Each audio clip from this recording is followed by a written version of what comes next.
trust our intuition to say yes, because this moment is here now. And then the next moment is going to be the next moment. And so it's like, are we able to move moment by moment with our intuitive knowing? So that really is what this is about. And it's, you know, your intuition is always like, yes, right? It just feels good. It feels right in your body. And if it's an intuitive no, you'll kind of feel some constriction. You might even feel some fear. It's like, yeah, that's probably not right for me right now. And wait till it opens. So Lisa, I would love for you to dive a little bit more into that first, and then we'll formally introduce you. But a topic I was really thinking about last night was, you know, fear versus intuition. You know, how do you know you're following your intuition versus your fear? Because fear can also be a block to your intuition. So if you want to just touch on that, and we'll dive in. Absolutely. Hello, good morning. Yeah, no, that really is huge. It's a huge and really wonderful topic. So I'm glad you brought that up, because it is tricky for all of us in so many ways, because the ego loves to jump in and be like, let's do this, or get fearful and be like, no, no, no, no, don't do that, And so we're often confused by, is this my ego? Is this my intuition? Is this my higher self, right? Is this my guides, depending on where we're getting our information from. So, I definitely notice that when I teach people to access the Akashic records, when they're very kind of worried, it's a different kind of fear, but worry is a version of fear, right? When they're really worried if they're going to get it right, or if it's really the record keepers, so the more we get into our head, the more we move out of our heart, the less either connection we have to our Akashic records, our intuitive knowing.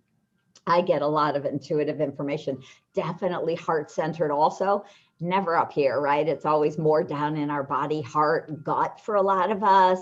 I just know kind of third, fourth chakra feeling, or it's those goosebumps or chills or whatever that might be. So basically, I feel like what it kind of comes down to is practice, and really paying a lot of attention to, this is what I got. I stop and really in this moment again, check back into my heart. Am I in my heart? Am I in my head? Am I in my fear? No, I'm good. I'm calm. Yeah. Okay, I'm in my heart. Yeah. And then maybe I ask again, is it really in my highest and best good to do whatever it might have been that was showing up? Mm-hmm. Feel down into your gut again as you're getting that. So a lot of these really clairsentient body feelings are so helpful in confirming or not, right, what we're receiving intuitively. So really learning to spend more time in our heart, really stopping, taking that moment to check back in. I'm really in my heart in this moment, not in my head in fear or excitement, which is another interesting aspect, right? A lot of times something sounds really good and we get excited and we jump, and then it doesn't work out very well. And we're like, what happened there? Mm-hmm. And it was, again, it wasn't true intuitive knowingness. It was much more our ego, our head, our sometimes random emotions, right?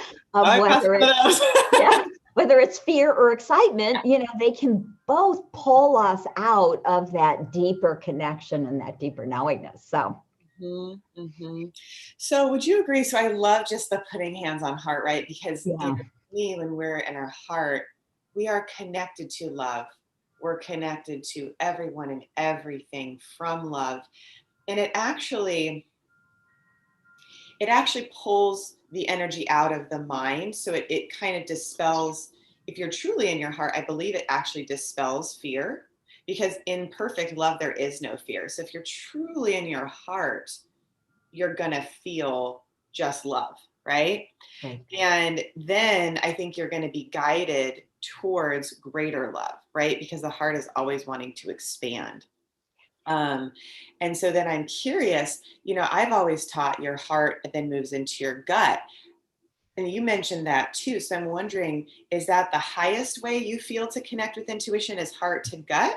Or is it just in the heart? Or when you say clairsentience, what do you feel is the best way? Because I recently I followed my heart and then my gut. And then I was like, wait, maybe my gut was my fear. And it was, kind of like messing with me.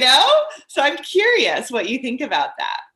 Right. So, for me, it's really interesting because it depends on how you're wired. I have to say, I don't think there's one simple answer for everyone. I personally am not that deeper kind of empathic gut, clairsentient oriented myself. I'm much more clairaudient, clairvoyant, which does show up more in the head. So again, add another layer of confusion in there. But if you are, and you are, right? And a lot of people know they are because they have a lot of very tactile senses. To me, it is a lot of times the goosebumps or some pull kind of third chakra draw. So it can show up in a variety of different ways. But, the reason that I love to share about the Akashic records and teach people to do that is because I believe we can connect to this very high expansive realm and get very clear, direct information. And we can ask specific questions and get specific answers. And so to me, it's just another way of going deeper and being more sure of what we're getting in our body. Mm-hmm. So when we can use all of our gifts, both our heart is very much what I call claircognizance, right? It's that clear knowingness. Often that's what we get, is that I know that this is the right choice. And then my gut might respond and say, yes, absolutely. Or maybe it does have some fear. Or again, a lot of our body senses get filtered through other people's energy that's in our space. So again, it can get complicated. And I noticed the same thing with like clairaudience. Are we really hearing a message? Or is it just myself talking to myself? Or is it somebody else's thought? I'm very clairaudient and I'll hear I'll hear it. I'll be like, somebody just told me that. Or they'll say it like right after and I'll be like, I was totally just picking up your thought. You know what I'm saying? So so that's the discernment piece of what is the knowingness within you, so that's kind of the word I use in my courses. It's like, So I remember, God, this was so long ago, but this woman, her husband, I believe, was a paraplegic, where basically he couldn't feel anything in his physical body from the neck down. Mm-hmm. And so I was like, hey, how do you feel your intuition? I know you're connected to your intuition. And he's like, yeah, I am. He knows it, but he actually doesn't feel his physical body from the neck down. So he still knows what his intuition is, though. He still has a knowing. Right. So that's to your point of, it's almost like a knowing, we all know the answer. How we feel it and experience it is up to us. I remember when I first started the certification course, there's 10 people in my living room, right? And some of them were like, it's just my heart. I don't even feel intuition in my gut. It's just my heart, right? And I was like, okay, if that's where you feel it, that's true, right? That's true for you. So I think maybe it's that sense that everything feels right. There's almost a sense of order and connection and truth, I think, is the other thing. I often use ask yourself what your name is. So I could be like, my name is Abby, and it resonates to truth because I know I'm Abby. If I say my name is Lisa, I'm like, no, that's not true because my name isn't Lisa. So it's kind of whatever's true is, Right. So just working with that. I don't know if there's anything you want to add to that, but I love talking with you, by the way. I always have so much fun in our conversations. And thank you. Yeah, I feel like I'm kind of sending people down into more confusion instead of more clarity. So let's go to confusion and then clarity. We can go to confusion for a minute. Just pop everybody out of it. Well, it is. And I think that, what I'm hearing is it's helpful for people who do have that variety or that confusion or that insecurity or whatever it is, to realize they're not alone. And even, I'm going to say me, I would guess that you have the same experience yourself at different days, times, issues, things, right? That even after 20, 30, 40 years, I don't know that time makes that big of a difference sometimes. Agreed. That it still happens to us. And so, yeah, I think it's important. I just want to validate people who are feeling like they're struggling. Yeah. And maybe I don't have any gifts or all of this is always pulling me out. And honestly, we're at such a interesting time in history. So not only has, our year of COVID been kind of unusual and challenging in so many different ways, and so positive and so helpful in so many other ways, because when we get less inundated by other people's energy. So if you've maybe started working from home instead of being in an office and you're around less crowds, what you may be finding is you're actually feeling more of you instead of everybody else in your energy field. So what I'm seeing is a lot of people are waking up because they've had the time to kind of sit. Yep. Maybe meditate a little bit, but sometimes it's even an unconscious kind of like, I spent more time staring out the window. I spent more time just hanging out and actually reading a book and being quiet. Yeah. I spent less time running around and being busy, right? And all of a sudden I'm getting more intuitive information or hits or ideas. I'm kind of feeling a little more out of the box, like, ooh, there's new information coming in. Mm-hmm. So that, on top of the fact that we are, of course, energetically in really new, fabulous alignments to the galactic center, to higher vibrations, all of this has also been showing up on top of having the space. So they've all come together to work for us, whether it feels that way or not, because everybody's having their own unique experience, but it really is all for us to shift the world, to realign humanity, our consciousness, our physical paradigm, right? To align to a higher energy, which we sometimes talk about as the fifth dimension, moving, ascension. All of those words are really what we're doing. And I believe it's a lot more human than some people talk about, because we're taking our bodies with us. That's the whole plan, to lighten the energy in our bodies, to wake up consciously, to expand our consciousness, to receive more intuitive information and connection and knowingness, to be able to create the life, honestly, that your soul desires, that you came to create. So this craziness that we've been in is really all about helping us to do that in so many different ways. And so I know that probably a lot of people who are listening or watching are maybe kind of new to even the idea of intuition, maybe completely new to the idea of the Akashic records, are, really just kind of like, how do I figure this out? I don't know if you've had that experience this last year.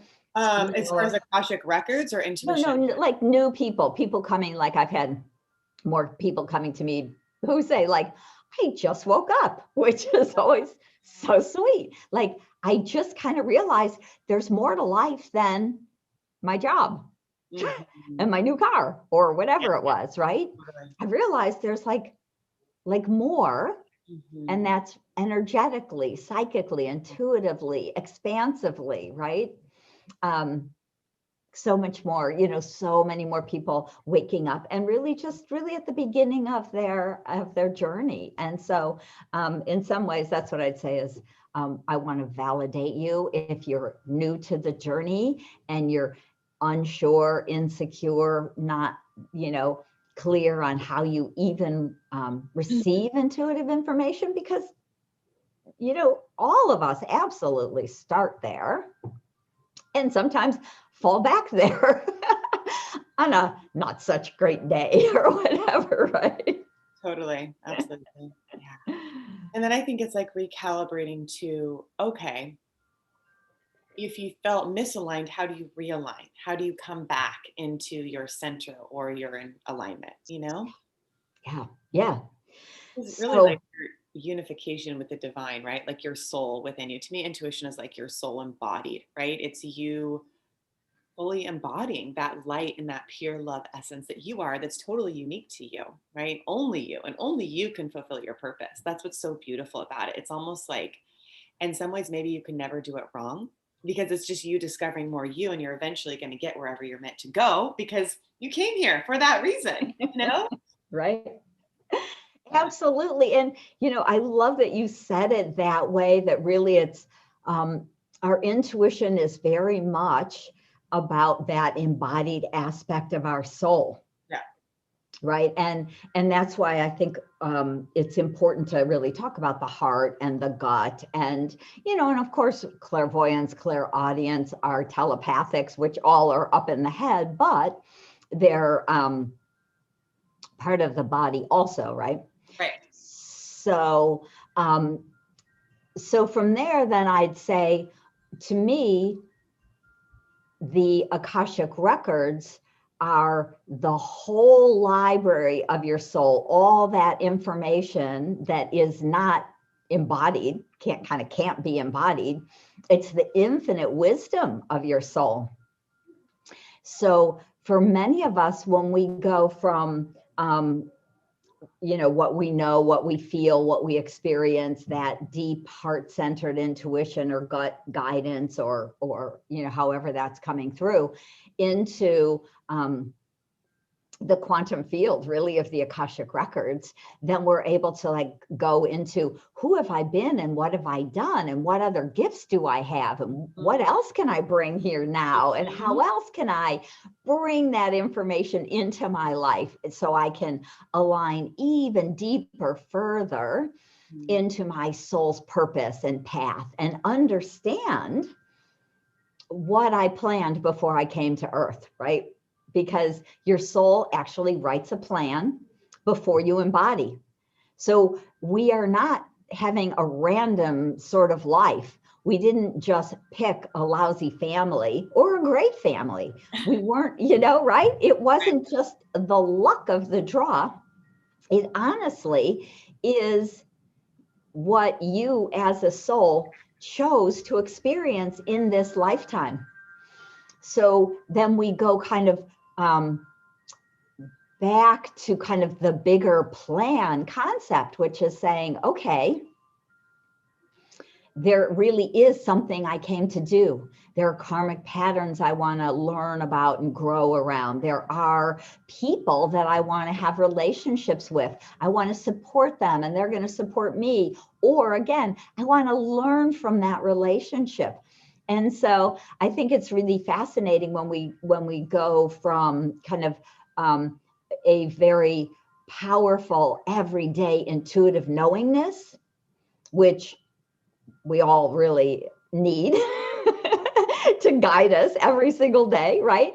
But then in the Akashic records, in this kind of bigger quantum field, we're going, okay, and what was I thinking before I embodied? What was I thinking before I came here? What did I want to do? What gifts did I want to bring, or talents did I want to share, or people did I want to support, or experiences really did I want to have so that I can fully get something done as this infinite soul. So that's kind of part of the interesting concept, is that your soul comes to Earth to learn and grow. So in a kind of turn of thought when we're having a challenging time on earth, or challenging relationships or family or whatever that might be. It's all about your soul growing. And as we learn and we move through it, and we can be forgiveness, or be compassionate, or get deeper into love, loving others, loving ourselves, then we truly are growing as a soul, which is honestly the point of life. Totally. Yeah, I'm just taking in what you say, because I so resonate to that. And to me, that's another word you can use for your intuition, right? Does it resonate like a piece of music? Does it, is it in harmony? But, to me, intuition is very similar. It's very interwoven with Akashic records, right? Because it's your guidance actually to be in alignment with your soul's path. So, what you do is you bring this beautiful wisdom of readings for Akashic records, and, all your other education about how you support people to find that for themselves. And then their intuition guides them to live that, right? To fulfill that. So it's just so beautiful, because I know for me, it's very hard if I ever go against what my soul's path is. Like, I feel it really strong. So then it's like, okay, what do I need to do to get back in alignment with my soul's path? Right. So you guys can, and gals that we're watching, can ask yourselves that question. If you feel like something's off, well, how can I move back into alignment? You can call me for an intuitive reading. What is it that you need to like move back into that place where you're in harmony? Body, mind, and spirit, right? And there might be something that needs to clear. What is that energy? What is that energy in your gut maybe that's blocking you, right? Or is it your intuition guiding you? What is that, right? So kind of asking those questions, and then getting further guidance, through all those clairaudience, clairvoyance, and clairsentience. So yeah, is there anything else you want to add to that? No, it really is important. I think that we do really expand into all of these kind of aspects, and really use that intuitive knowingness, or however our guidance, and comes through every single day. And then, of course, I teach people to access their Akashic records, which is a bit of it's a different sort of process, because what I teach is, what the Akashic record keepers gave me is a 5-step wisdom prayer system, to have specific 5 steps to open into this vibration of the Akashic records, and actually talk to your record keepers. So you can ask specific questions, such as, is this whatever it could be, right? Is taking this course in my highest and best good? Is it aligned to my soul purpose? How is it aligned to my soul purpose, right? Say, many of my students who have taken my Akashic self-mastery workshops, when they go to ask about moving on into career mastery, because I do a certification also to teach people to become certified Akashic record consultants. It's like, okay, is this part of my soul path? Have I ever been an Akashic record keeper, an oracle, a seer? Is this part of my plan in this life to bring this work back to humanity? Or is my plan in this life to be a healer, to be an inventor, to be a writer, a speaker, a teacher, whatever, one of millions of different sorts of things, right? But to me, the really fun and powerful thing is that you have Akashic record guides. They're specific record keepers. And so the way they talk about themselves is that they've never been human. They're not angelic. They're not ascended masters, of course, because ascended masters have all been human and ascended. They're pure source beings of light who are here in service to you. So each and every person has their own dozen or so Akashic record keepers. So I like to imagine it like if your Akashic record is a big library in the etheric field of the quantum field of source. These are your librarians. And they're here when you ask them a question to say, okay, let me get those volumes out and share that information. Let me tell you about those past lives in which you were a seer or an oracle or a shaman or a healer when we go to look for information. So we can actually go and see past lives in which we have been this already. And I find for many people, it also helps to deepen their kind of daily intuitive guidance system, their knowingness, their connection to their higher self, right? So it's about really developing our gifts as, you know, as deep really and as wide, as expansively as is called, you know, as we're called to do and be as a soul. So the fascinating thing to me is that all of this past life information, I've had people say to me, I don't really care about my past lives. And it's like, it's not about who you were. It's not, was I some famous queen or king or warrior or writer or something?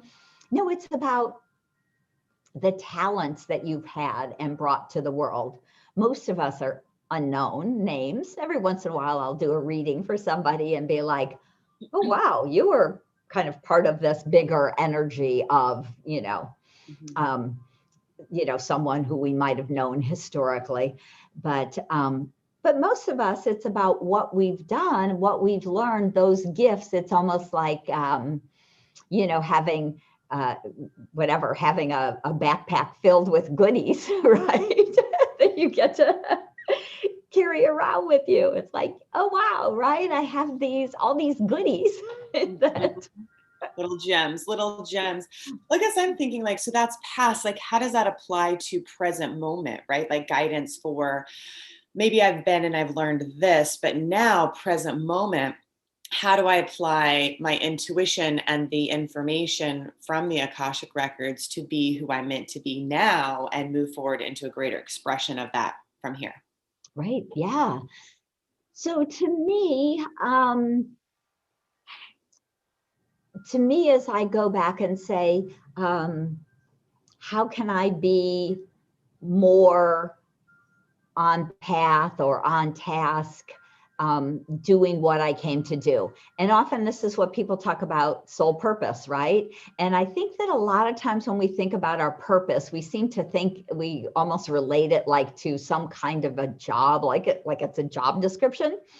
But what the record keepers say is that when we write this soul plan, we look at all of the gifts that we've had, all of the talents we've used, all of these different lifetimes. And so most people have lived, hundreds and hundreds of lives on earth.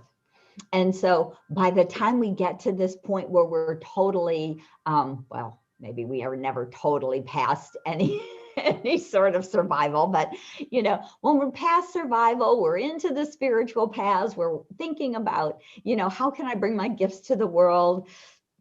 How can I help with this ascension? How can I move into a higher vibration? When we've come to that place, we know we're pretty much old, wise souls, right? That means that you would probably have 500, 600, 800 lives here on earth.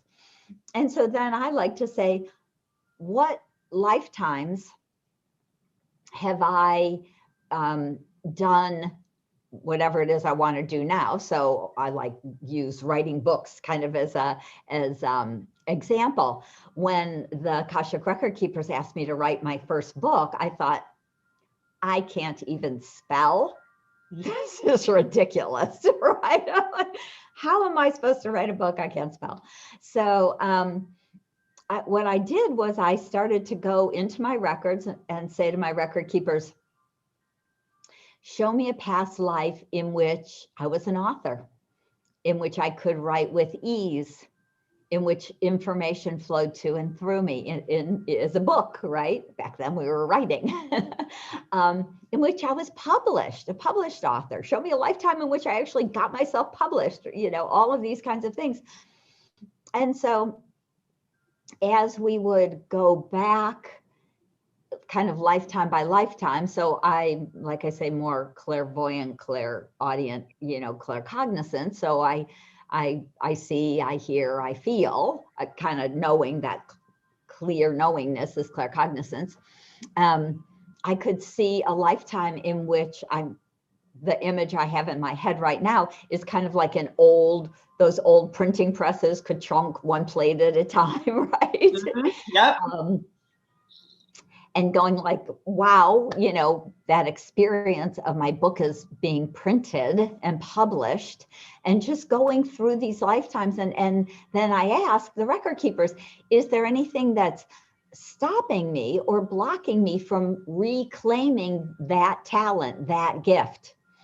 And so if there was, they'd tell me about it. We do some energy healing in the quantum field, right through the Akashic records, because this is, of course, where this energy is stored. So healing through the quantum field, reclaiming that talent and gift onto another life, so of course there were certain lifetimes where maybe I was more of a, what do they call it, controversial author. Mm-hmm. And maybe I got run out of town, or my books got burned, or, something not happy happened around writing. And so we want to go and heal that, clear that, the emotional pain, the trauma, the fear. And you can actually go in and clear that out from those specific lifetimes. So then we can get to the gifts and we can reclaim that energy. Mm-hmm. So there's a version of what I call Akashic soul retrieval, which means that when we have a big trauma in our lives, that aspect of our soul splinters off in the same way we talk about soul retrieval in other forms. But through the Akashic records, so like we can go to that splintered place. Again, we can heal it, clear it, release it, and merge that energy back into the oversoul, back into the bigger soul, so that we can again actually utilize those talents and gifts, reclaim that information, that energy back into present time, right? Back into the body now. So it's what we're doing is we're taking information from past lives and we're bringing it present so we can utilize it now. Mm-hmm. I love it. Yeah. I love it, because once you get the gift and the healing and the learning, then you can move forward. But until then, if anybody's experiencing a block, like I know I have before, like, my goodness, like, I know this is my path, but I feel this. Okay, how can we reintegrate that? And I'm going to call you later because I think we should do something together, Lisa, because it's so fun to like be an intuition and get this higher thing at the same time, right? You're like downloading the heavens into your body almost, right? And just like walking that soul path.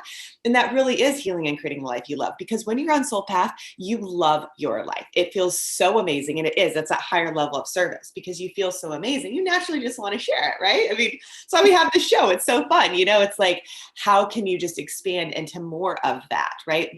But it can be so frustrating if you feel blocked. So that's why we're here. You can reach out to us and we'll talk later. Yeah, absolutely. But, it's like, and we're all in it together. I mean, like, I know my mom's watching the show right now because she's texting me and she knows I'm really hard on myself, right? So I love the reminder that, like, no matter how much work you've done or how long you've been in this field, like, it's constant learning, like, man, how did I get sideswiped by that? So it's like, we all have these different experiences that I think call us to deeper levels of love. That's what you're saying, right? Like, I remember when I think I was like 19, I'd like lay in my bed and be like, okay, what's my purpose? And I was like, wait, all of our purpose is to love and be loved, period. Like, we're here to love and be loved, right? And then from that, like, we have an expression with our talents and our gifts, like you were talking about, that make this world a better place. And we feel that ascended presence of our souls, right? Which is our body lifting up into that high frequency of love. So, and we're here to help each other. So anyways, there you go. Yeah, waterfall of light coming through, baby. I know. I love that too, because I mean, really, that is the end game, and I often look at life as a game because, well, it makes life a little bit easier some days to stomach, but if you imagine that, your soul says, okay, I'm going back down there because I love it there. And it's one of the only realms where you get this physical love, expression of love, and we get to be true creator beings embodied when we give birth, when we, raise children, when we love a partner, when we but really of course, birth is a very physical aspect of creation. And there's not all that many realms we get to do things like that in. So it's kind of a fascinating concept. And so we're trying not to go down that tangent, because I'm like, and this is honestly why our masculine feminine energy has been so imbalanced over the last thousands of years, because I believe that men realize how powerful women are, because we're creator beings embodied, like we really can do this. And they can't in a very interesting way. So women have been very suppressed over the last 3,000-4,000 years, really. And so much of what we're here to do now is to awaken, which is that the end game is love, pure, unconditional, divine love. And to balance actually the masculine and the feminine, divine masculine, divine feminine, so clearly that I'm going to say it like goes away. It becomes, well, and I think that's really what we're starting to see in our world again. It's not about male or female. It's not about any color. It's not about like the meat suit that we're living in any way. It's about the divine soul, because all divine souls are just pure divine souls, right? We're just pure divine light and love. And so it's coming to a place where we can see past the meat and to the soul. And that truly is, I believe, our end game. And when we can all do that, then we really have created, heaven on earth, or the fifth or sixth dimension will really be in a completely different place than we are today in the world. So true. I can feel it. It's like, as you're talking, I can see it. Like, I feel my heart and my third eye is open. So this is great discernment piece, right? So when you're clearly connected to your intuition, like we said, the first step is going to be your heart. You're going to feel an openness, a clarity, a peace in your heart. From that place, your third eye, which is your inner eye, can open. So as you're talking, I saw that, right? I saw like almost faces disappear, and I just saw pure white light of people's souls, and it's just raising up.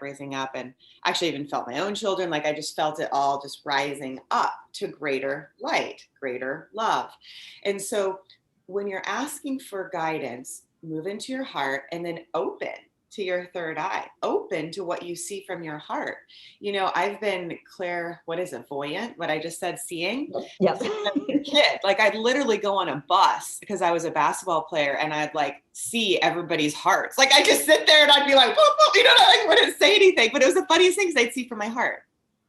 So when you start seeing life from your heart, you see the truth. And you start sometimes getting information you don't even want to know, but you're just like, oh, okay. But that is the clarity. See from your heart. That opens to the world we want to live in. And it certainly opens to your intuitive guidance. Yeah, absolutely. And, I would probably say, if there was one really important message, today and every day, is to live from your heart. And that is how we will create a higher vibrational world, how we will heal all of the challenges of humanity, kind of save our beautiful, Gaia, heal our earth, right? Is really love. Because love first, right? That is a different answer than what we think in our head when we go to fear or to worry or to survival or to, lack, or, I don't want to give my money away because what will happen then? All of that stuff that is coming from a space of woundedness and not a space of love. And so people often will, ask me things like, well, how do we ascend? How do we move into the fifth dimension? How do we do that? And the record keepers are just saying, that's really the easy answer. And that doesn't mean it's easy to do all the time, but it really is a simple answer. Yeah. Totally. Live from love. So funny. I woke up that way, and man, I just, I feel it. Does everybody feel it? Feel the vibration, right? Like it's you. If you want to just place your hands on your heart in this moment and feel, this is me, this is you, this is us, you know, together we lift each other higher, you know? And I'm just grateful for you, Lisa. It's just so fun. I just think we ignite each other. And I think that that is what we're all doing, right? You know, the flame gets bigger. Like if you imagine a bunch of little sparks together, it makes a flame, you Right. know? Right. It's a fire, you know? So it's just like, yeah. And let maybe that fire burn away anything that isn't you, anything that isn't love in this moment. Just if there's any fears or doubts or anything that just isn't serving you anymore, let that flame of love literally burn that out energetically, right? Clearing the space. And then you maybe want to bring in the element of water, just cleansing it, just filling that space with that clarity, that purity. And then opening your heart to what's next. Like, show me. You know, the oversoul is that part of you that sees all and knows all. Let that embody through you as you. And then move your feet, as my mom says, move your feet, just one little step in love, right? Like, clearly we're close, but, you know, in step with love, in harmony with love, like a dance, like the beloved, right? So, you know, I just actually want to start opening the phone lines for anybody that wants to ask either Lisa or I a question. So you can call 858-692-4555. Again, that's 858-692-4555. I'm going to put it in the chat. Anybody that can see the chat, you can call us there. So anyways, with that, go ahead, Lisa. I just want to put that out there because we have about 15 minutes or so before the show's going to wrap up. Absolutely.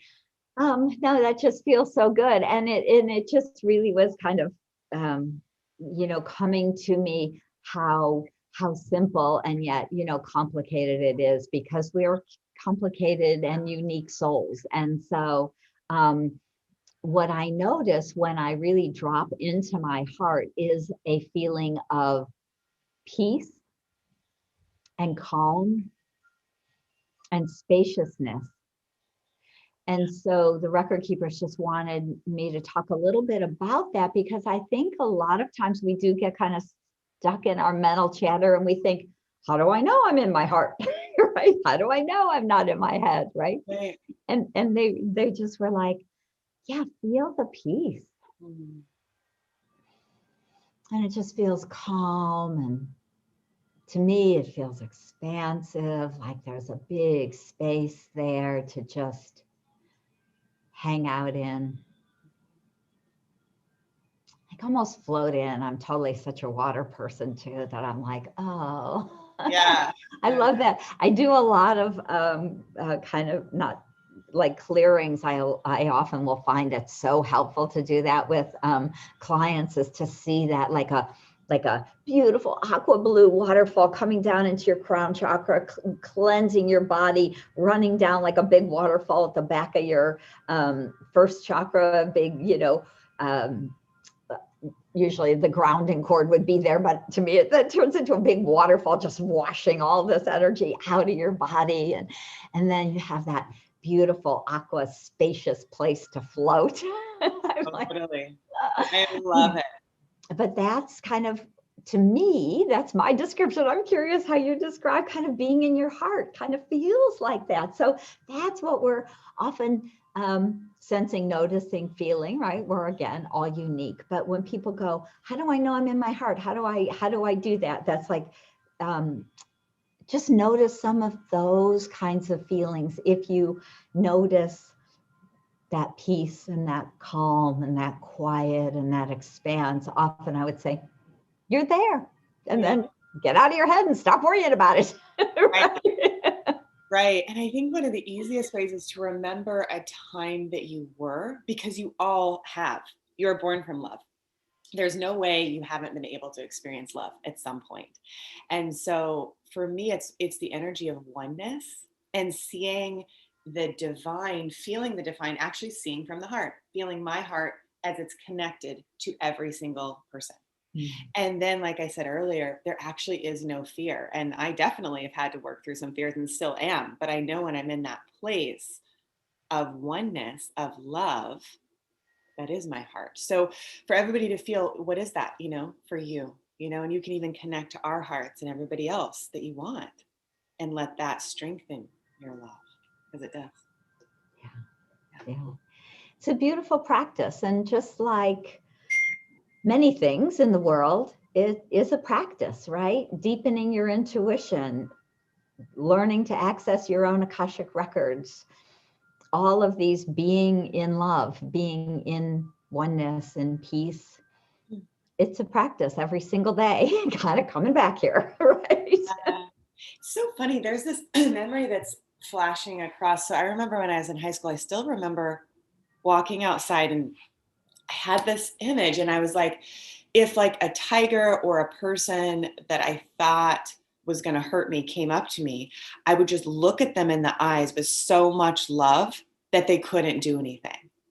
And that is the greatest power. It's knowing your love so much that that love actually protects you. Mm-hmm. But isn't that amazing? Like I need to take more of that feeling now into my life, like, because as a whatever teenager, I knew that. Right. So that's the power of the soul being love, to know that it can walk into really any situation, knowing itself as love so deeply that it could look into something that the mind or other people might say could threaten it. But because it knows it's love, nothing can hurt it. That's really powerful. Mm.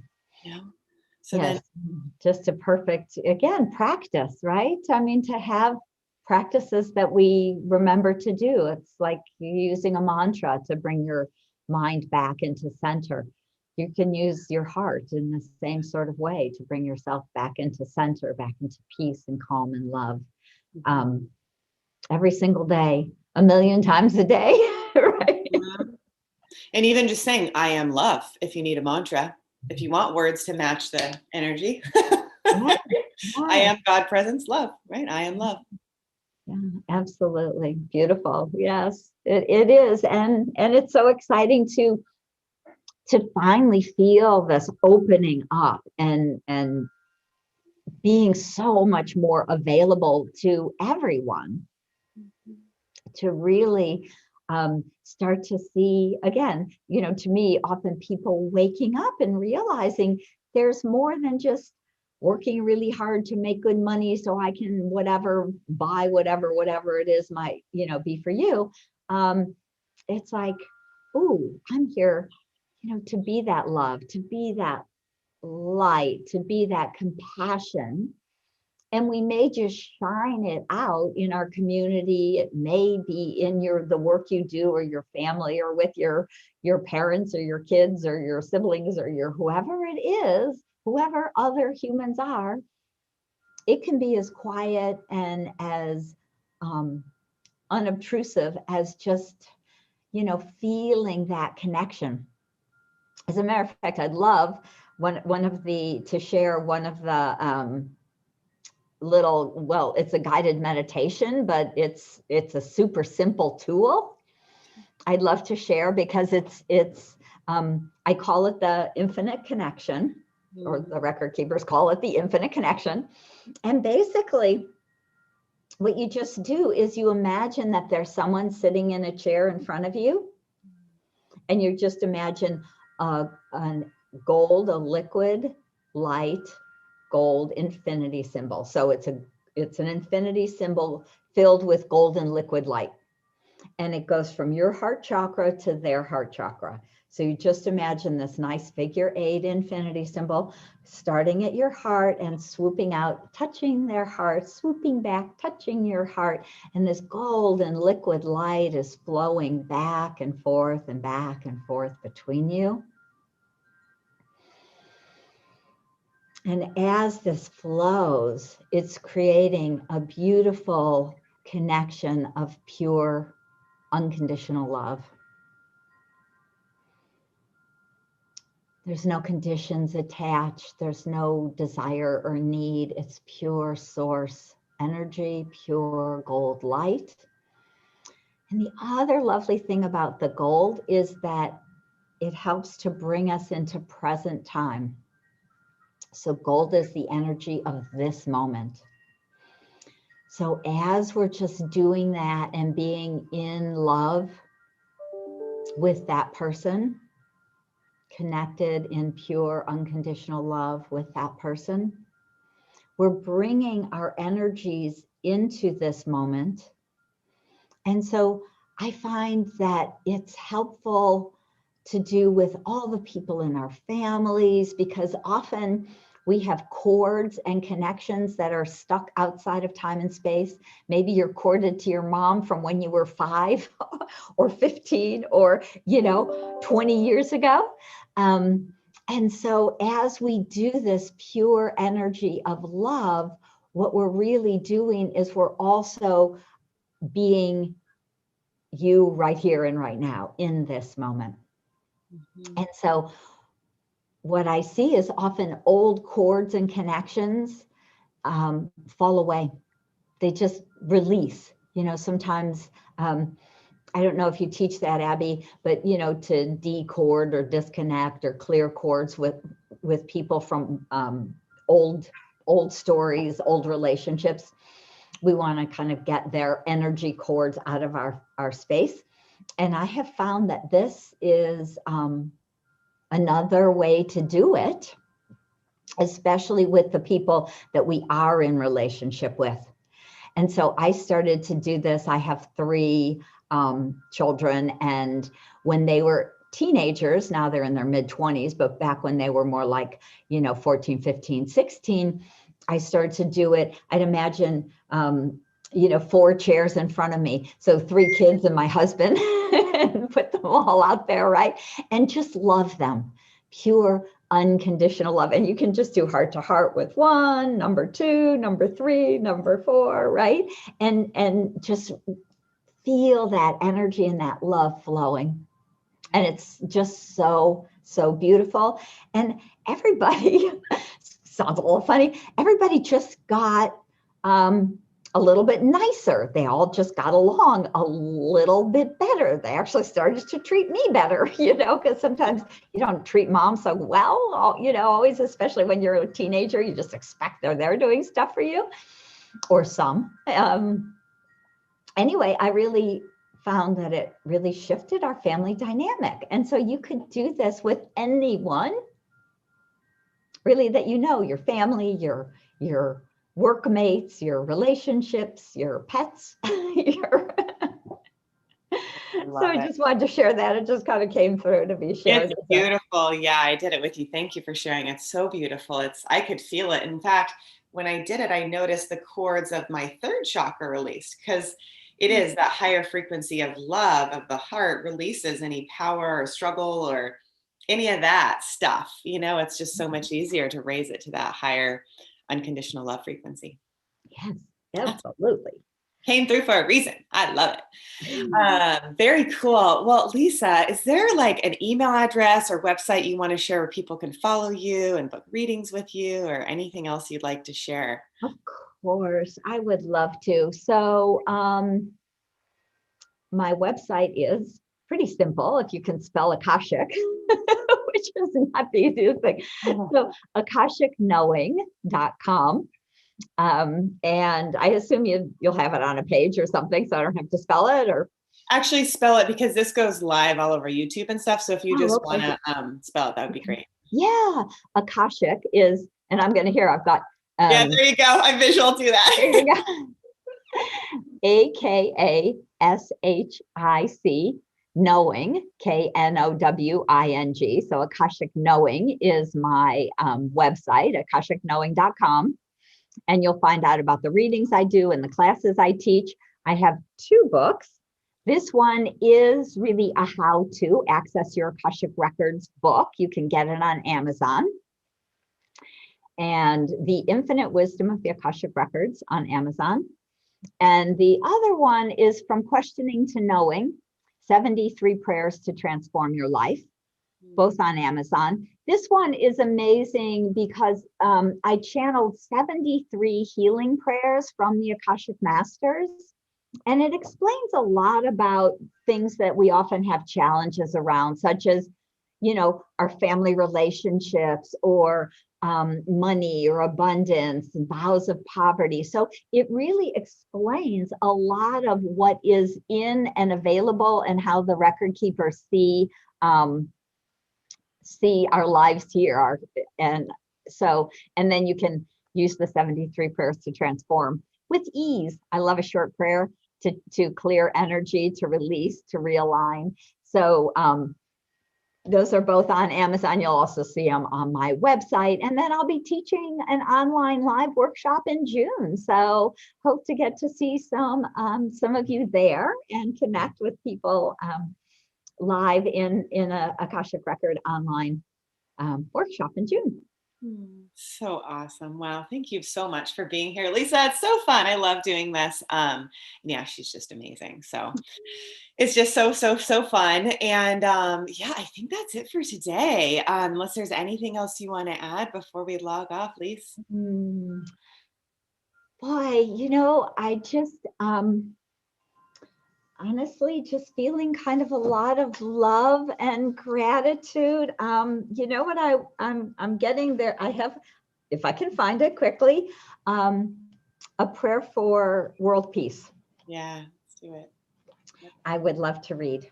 For sure. Absolutely. So this is my messy book with all my posts. I know, right? I'm like, where's the world peace posted in there? There it is. So, it's fun because I channel them and then, it's not me. It's not something like I know. So It's fun to get to use and to share. So the prayer for world peace. So let's just all take a nice breath again as we drop down into our hearts. And as I breathe into my heart, I know I am peace. And this peace permeates my heart. As I feel it in the depth of my soul, I expand this peace to embrace the world. I am peace. And as I know this is true for me, I know that this is true for humanity. And so it is. Blessed be. Namaste. Yay.